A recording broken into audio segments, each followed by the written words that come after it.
The man in charge of street security in Ferguson, Missouri, says the city had a very good night. Last night's protests over the deadly police shooting were much smaller and quieter. Only 6 people were arrested.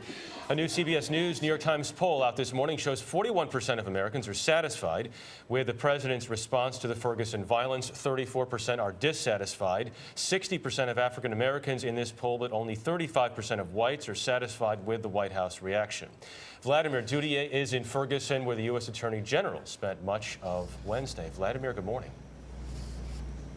Hey, good morning. Well, the visit by Attorney General Eric Holder to Ferguson was really an effort by the White House to try to bring back confidence to a community that's just been torn apart by the shooting of the 18-year-old Michael Brown. Why would I be anyplace other than right here and right now? Eric Holder's message to the people of Ferguson, Missouri: we want to help. That looked good. What was it? He stopped by a local restaurant to speak with members of the community. We want to rectify and have justice, you know, for everybody that's involved in this. He also met with Missouri Highway Patrol Captain Ron Johnson. How you doing, sir? You are the man. Holder is the country's first African-American Attorney General. During a private meeting Wednesday, he said he understood the black community's mistrust of police and recalled his own experience with racial profiling. His visit came as a grand jury began hearing evidence to determine whether to bring charges against Officer Darren Wilson in the shooting death of Michael Brown. Outside the courthouse, protesters gathered, many arguing that prosecutor Bob McCullough should step down from the case. 5 members of McCullough's family worked for the St. Louis Police Department, including his father, who was killed by a black suspect. Many point to that incident as the reason he should step down.